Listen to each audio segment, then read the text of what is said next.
नट कहते हैं आकर्षण करने वाले को, पर ठाकुर जी कैसे बोले? नटवर, आकर्षण करने वालों में भी सर्वोपरि। ऐसा हो ही नहीं सकता कि आप ठाकुर जी के प्रति आकर्षित ना हो। मधुसूदन पाद सरस्वती अपने एक वाक्य में कहते हैं, एक श्लोक में कहते हैं, हे मन तू वृंदावन मत जाना। मन तो कहता मैं तो जाऊंगा। बोले अच्छा वृंदावन जाए तो वहां एक काम करना। बोले क्या? कुंज गलियों में मत जाना। बोले मैं तो जाऊंगा। अच्छा कुंज गली में जाएगा, पर कुंज गली में कृष्ण को मत खोजना। मन कहता मैं तो खोजूंगा। तो मधुसूदन पाद सरस्वती कहते हैं अच्छा कृष्ण को खोज तो लेना, पर कृष्ण का मुख मत देखना, उसके चरण देखते रहना। मन कहता नहीं मैं तो उनका मुख देखूंगा। बोले अच्छा मुख तो देखना, पर आंखें मत देखना। मन कहता नहीं मैं तो आंखें देखूंगा। तो फिर अंत में मधुसूदन पाद अपने मन को ही धूर्त कहते हैं। बोले धूर्त तू फंसेगा अगर तू उसकी आंखों में देखेगा तो। क्यों? वो नेत्रों से ऐसा कुछ करेंगे कि फिर तू जीवन में कभी लौट करके नहीं आ पाएगा। तब मन कहता मुझे आना ही नहीं है, इसीलिए तो जाना है वृंदावन। मानो हम सबको चेतावनी दे रहे हैं, बोले वृंदावन जाओ, पर श्याम सुंदर को दूर से देख दाख के आ जाओ भैया। कहीं अगर ज्यादा समीप चले गए और कहीं ठाकुर जी ने अपनी चित्तवृत्ति तिरछी चितवन से आपकी ओर देख लियो, फिर कोई के है नहीं पाओगे, कोई और को देख नहीं पाओगे। लोग बाग कहते हैं निधिवन में रात में चले जाओ तो सुबह तक दिखना बंद हो जाता है। सेवा कुंज में रात में बैठ जाओ तो सुबह तक व्यक्ति पागल हो जाता है। किसी ने मुझसे पूछा इसके पीछे कारण क्या है? मैंने कहा भैया ठाकुर जी दिख गए ना जिन आंखों को, वो आंख किसी और को देखे ही नहीं पाएंगे, तो अपने आप अंधे हो जाओगे। और ये बात मैं नहीं कह रहा हूं, वेणु गीत में साक्षात गोपियां कह रही हैं। अक्षणवतां फलमिदं न परम विदाम सख्य प्रसूननु विवेशयतोर्वयस्यै वक्तं व्रजेश सुतयोरणवेणुजुष्टं यैर्वानिपीतमनुरक्त कटाक्षमोक्षम्। अरे गोपियों, इन आंखों से केवल और केवल नंद नंदन को देखने में ही सुख मिलता है। इसलिए हम तो आज घोषणा कर रही हैं, उद्घोषणा कर रही हैं, जिनको भी ठाकुर जी ने आंख दी है और सही सलामत आंख दी है, आंखों में देखने की सामर्थ्य अभी भी यदि बची है, भले चश्मा लगा के देख रहे हो लेकिन देख तो रहे हो ना, देखने की सामर्थ्य यदि ठाकुर जी ने नेत्रों में प्रदान की है, तो गोपियां कह रही हैं उस प्रत्येक मानव को प्रयास करना चाहिए वो कैसे भी एक बार श्री कृष्ण को देख ले। क्योंकि अगर उनको नहीं देखा और जीवन उसने गवा दिया, मृत्यु को प्राप्त हो गया, तो उसने नेत्र पाकर के नेत्रों का साफल्य नहीं किया। मतलब आम मिला है तो भैया उसको खा लो, आम मिला है तो आम रस बना के उसको पी लो, आम मिला है तो उसका स्वाद ले लो। आप आम को सजाए धजाए रखे रहोगे, क्या होगा? बर्बाद हो जाएगा, कुछ दिन बाद खाने योग्य ही नहीं बचेगा। ठीक वैसे ही गोपियां कह रही हैं नेत्र मिले हैं, इन नेत्रों से श्री कृष्ण को देखने का प्रयास कर लो। ये जीवन बहुत कम है, यदि इस जीवन में आपने नेत्रों से कृष्ण को नहीं देखा तो गोपियां कहती हैं नेत्रों को पाने का साफल्य नहीं मिलेगा आप लोगों को।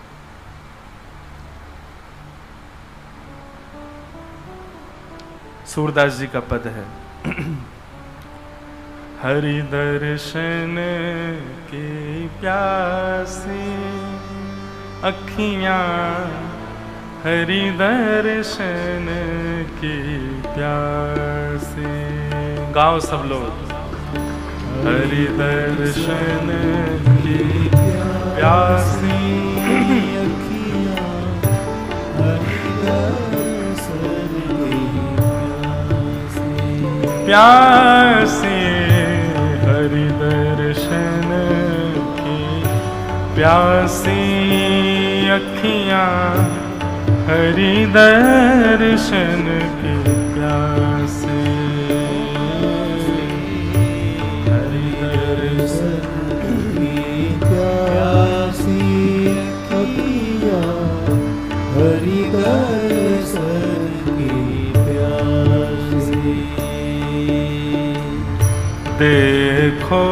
चाहत कमल नयन को, देखो चाहत कमल नयन को, देखो चाहत कमल नयन को, देखो चाहत कमल नयन को, निस दिन रहत उदासी, निस दिन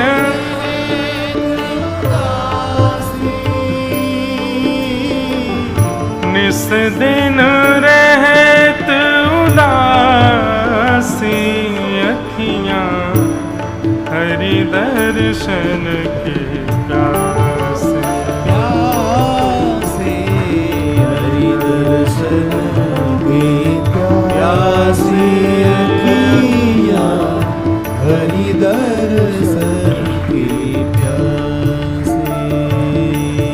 ओ काहू के मन की को जानत, लोगन के मन हंसी,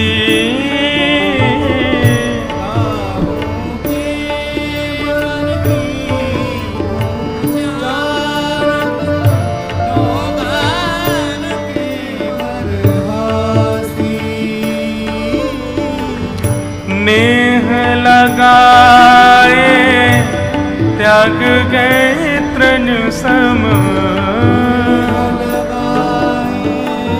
त्याग गए तन सम, नार गए गल फांसी, अखियाँ हरि दर्शन के प्यासे, प्यासे हरि दर्शन के प्यासे, अखियाँ हरि दर्शन के प्यासे, प्यासे हरि दर्शन के प्यासे, अखियाँ हरि दर्शन के प्यासे, प्यासे हरि दर्शन के प्यासे, अखियाँ हरि दर्शन के। श्री गिरधर लाल प्यारे की जय।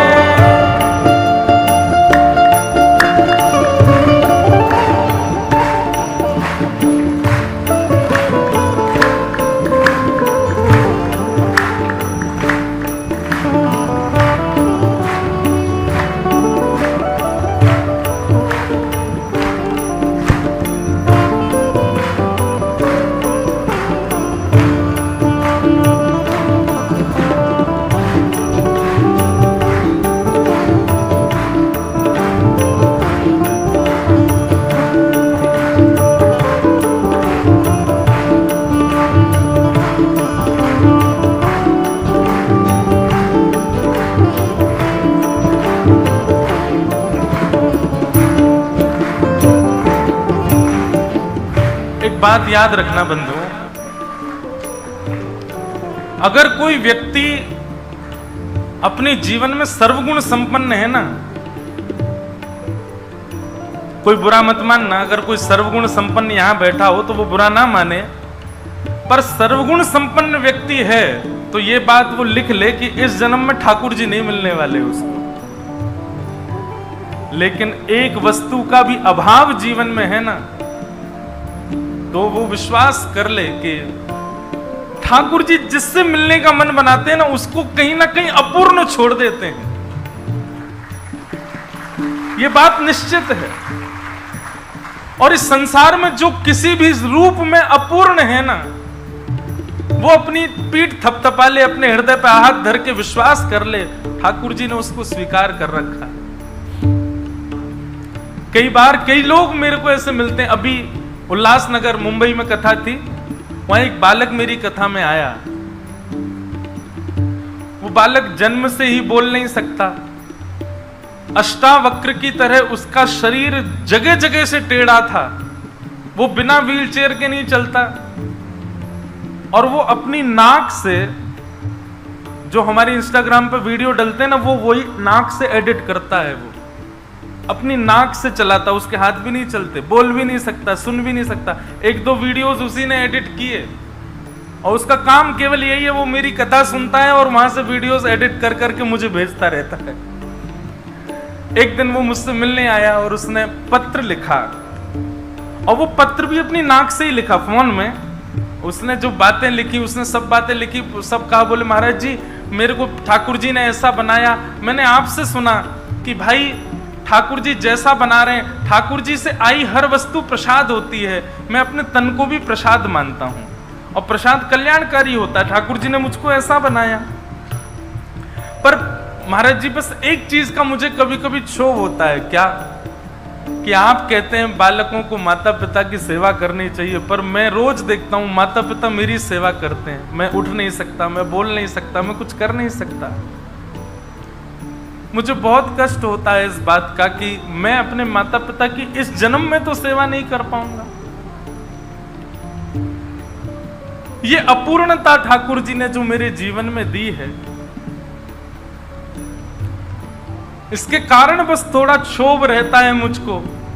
बाकी आप कुछ ऐसा बोल दो कि मैं थोड़ा प्रसन्न हो जाऊं। मैंने कहा देखो, सूरदास जी एक बात कहते थे, सूरदास जी कहते थे, सूरदास जी को किसी ने कहा आप लोग थोड़ा थोड़ा आगे खिसक के आओ भैया, नेक आगे आ जाओ। सूरदास जी को किसी ने कहा कि आप बीच वाली माताएं भी आगे आ जाओ, सब आगे आ जाओ, पहले आगे आ जाओ तभी बोलेंगे, हमने तो फिर भूल जाऊंगा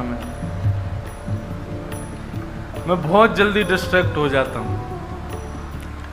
क्या कह रहा था, हाँ, सूरदास जी को किसी ने कहा कि हे सूरदास जी आपके पास नेत्र तो है नहीं, ठाकुर जी ने आपको जन्मांध बनाया, जन्म से अंधा बनाया, फिर भी उस ठाकुर का इतना यश क्यों गाते हो आप? व्यक्ति तो उसका यश गाता है जो उसकी सहायता करे, पर ठाकुर जी ने आपको जन्मांध बनाया, आप उनका इतना यश क्यों गाते हो? सूरदास जी का उत्तर बड़ा सुंदर। सूरदास जी कहते हैं, बोले भैया किसी व्यक्ति को यदि कोई योग्यता मिली है तो इसका मतलब क्या है, उस योग्यता से वो अपनी रक्षा सुरक्षा स्वयं करे। हमको ठाकुर जी ने पैर दिए हैं, पैर दिए हैं मतलब अपने आप चल करके पानी पियाओ, हाथ दिए हैं अपने काम स्वयं कर लो, नेत्र दिए हैं इसका मतलब सामने से यदि कोई आ रहा है तो हट जाओ, सामने गड्ढा है तो बच करके चलो, लांग करके चलो, सामने थोड़ा ऊंचा बम्पर जैसा है तो छलांग करके चलो। नेत्र ठाकुर जी ने दिए, माने अपनी स्थिति स्वयं समझ लो और स्वयं को बचाओ। लेकिन ठाकुर जी ने मुझको नेत्र नहीं दिए, नेत्र नहीं दिए इसका मतलब क्या है, चाहे मेरे जीवन में गड्ढे आए, चाहे ऊंचाई आए, चाहे नीचाई आए, चाहे सामने से कोई आए, चाहे कहीं से भी कुछ आवे, मुझे कुछ दिखेगा नहीं। क्यों? ठाकुर जी ने मेरा हाथ पकड़ करके कह रखा है, सूरदास तू तो मेरो भजन कर, तेरी देखवे को काम मैं करूंगा, तू बस मेरो हाथ पकड़ ले, जहां गड्ढो आएगो मैं तो बचाऊंगा, जहां सामने तो कोई आएगो भाई मैं किनारे करूंगा, तू तो केवल मेरो ध्यान कर, तो देखने की जरूरत नहीं है। ठाकुर जी ने किसी को अपूर्ण करके भेजा, इसका मतलब उसकी जिम्मेवारियां कम करी हैं ठाकुर जी ने। तू कम बर्डन ले यार सिर पे, काहे को इतना सिर पे ले रहा है, थोड़ा अपूर्ण रहे। लेकिन हम उस अपूर्णता को अभिशाप मान करके दुखी हो जाते हैं, क्यों? इसलिए भैया किसी भी रूप में, किसी भी भाव से यदि आप अपूर्ण हो तो निश्चित है कि श्री कृष्ण उस अपूर्ण स्थान पर बैठे हैं, उसी अपूर्ण स्थान को उन्होंने स्वीकार कर रखा। लेकिन प्रसन्न तो रहना मन से कि ये अपूर्णता के रूप में ठाकुर जी बैठे हैं, पर फिर भी सूरदास जी की तरह कभी कभी ठाकुर जी से बात वार्तालाप किया करो। सूरदास जी अंतिम पंक्ति में क्या कहते हैं, केसर तिलक मोतिन की माला वृंदावन के वासी। केशर तिलक मोतिन की माला, वृंदावन के वासी। सब लोग गाओ। केसर तिलक मोतिन की माला, वृंदावन के वासी। केशर तिलक मोतिन की माला, वृंदावन के वासी। सूरदास प्रभु तुमरे दरस बिन, सूरदास प्रभु तुम्हारे दरस बिन, सूरदास प्रभु तुमरे दरस बिन, सूरदास प्रभु तुम्हारे दरस बिन। ले हो करवट काशी अखियां हरि दर्शन की प्यास। ओ प्यासे हरि दर्शन की प्यासे अखियां हरि दर्शन देखो, की प्यास। काशी जो लोग गए हैं, बनारस जो लोग गए हैं, उन्होंने देखा होगा काशी विश्वनाथ मंदिर के पास में ही एक मंदिर है, करवट काशी कहते हैं उसे। एक भाव तो ये है करवट काशी बोलने का, एक भाव और है कि काशी में लेहों करवट काशी, इसका मतलब ये होता है कि मैं काशी में जाकर के प्राण त्याग दूंगा अपने। प्राचीन काल में ऐसा होता था कि जब वृद्धावस्था में प्राण बस निकलने का समय आता था तो बड़े बूढ़े लोग बनारस जाके रहते थे घाटों पर, क्योंकि मुक्ति द्वार है, वहां प्राण निकल जाए तो समझ ऐसा भाव है कि साक्षात मुक्ति मिलती है। सूरदास जी का मतलब भाव ऐसा है कि ठाकुर जी को मानो धमकी दे रहे हैं, ठाकुर जी को मानो ब्लैकमेल कर रहे हैं। सूरदास प्रभु तुम्हारे दरस बिन, यदि आपने मुझे दर्शन नहीं दिया, ले हूं करवट काशी, मैं अपने प्राण त्याग दूंगा। सीधा सीधा नहीं बोल रहे हैं, घुमा करके बोल रहे हैं कि मैं अपने प्राणों का हरण कर लूंगा यदि आपने मुझे दर्शन नहीं दिया तो। ले हो करवट काशी अखियां हरि दर्शन की प्यासी हरि दर्शन की प्यासी अखियां हरि दर्शन की प्यासी। मानव कितना ज्यादा खतरनाक होता है। देखो, व्यक्ति संसार के किसी व्यक्ति से अपनी बात मनवाना चाहता है तो क्या कहता है, तुमने नहीं करोगे ऐसा, ठीक है तो मैं भोजन नहीं कर रहा, मैं भोजन छोड़ दूंगा। अच्छा, तुम मेरी बात नहीं मानोगे तो मैं नए कपड़े नहीं पहनूंगा, आज से नए कपड़े पहनना बंद। अच्छा, तुम ऐसा नहीं करोगे, लो मैं फोन ही नहीं चलाऊंगा। तुम ऐसा नहीं करो, लो मैं अपने अकाउंट डिलीट मार दूंगा। तुम ऐसा नहीं करोगे, अच्छा मैं अपना श्रृंगारी नहीं करूंगा, बुरा बन के रहूंगा। तुम ऐसा नहीं करोगे, मैं जल नहीं पीऊंगा। तुमने अगर ऐसा नहीं किया तो मैं दूध पीना बंद कर दूंगा। कैसे कैसे चैलेंज दुनिया के लोगों को देता है। कभी किसी को बोलते सुना जिसने जगन्नाथ जी से कहा हो कि जगन्नाथ जी जब तक नहीं मिलोगे मैं अन्न नहीं खाऊंगा? कोई कहता ही नहीं है। किसी ने जगन्नाथ जी से यह बात कही हो कि हे महाप्रभु जब तक नहीं मिलोगे दूध का सेवन नहीं करूंगा। देखो, वैसे तो मुझे नहीं कहना चाहिए, पर एक व्रत तो रखो, लेकिन वो व्रत इजी वाला नहीं होना चाहिए। हे जगन्नाथ जी जब तक नहीं मिलोगे इलायची नहीं खाऊंगा। कौन सी बड़ी बात है इलायची नहीं खाओगे तो? ऐसा कुछ व्रत लो हे महाप्रभु जी। लेकिन भैया हाथ जोड़ के पहले ही प्रार्थना, ऐसा कोई व्रत मत लेना कि आपके घर वाले मुझे ढूंढें। कहां ये ब्यास, ये हमारे घर वालों को क्या कर गया है? तो बता, पानी पीना छोड़ दिया उसने। कोई ऐसा व्रत तो रखो जिससे आप निभा भी सको और कहीं ना कहीं श्री जगन्नाथ जी को लगे कि यार ये देखो मेरे वजह से ऐसा कर रहा है। कुछ तो ऐसा भाव रखो। सबसे बढ़िया बताऊं, कर नहीं पाओगे यार।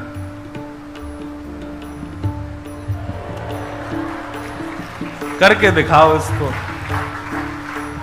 महाराज, आज का व्यक्ति सबके बिना रह सकता है, इसके बिना नहीं रह पाएगा। आगामी समय में व्यक्ति कहेगा मेरा हृदय निकाल लो डॉक्टर साहब, फोन मत देना मेरा। और मुझे तो ऐसा लगता है कि आप अन्न का तप करोगे, जल का तप करोगे, 1000 वर्ष निकल जाएंगे तो भी शायद ठाकुर जी प्रसन्न ना हो। लेकिन आपने फोन का तप किया तो हो सकता है महाप्रभु जी के वाह भाई, इससे बड़ा तपस्वी कौन होगा, ले इसको तो सप्ताह में ही दर्शन दो, 1 हफ्ता में ही दर्शन दे देंगे। ज्यादा नहीं, 1 महीना के लिए करके देख लो। अच्छा तो एक और काम करो, फोन के बिना आजकल कैसे पता चले कौन कहां है? कीपैड वाला ले आओ, इंटरनेट वाला मत यूज करो। ले फोन उठाओ रखो, उठाओ रखो। मुझे पता है कई लोग यहां बैठे यूं कह रहे होंगे पहले व्यास जी तुम करो।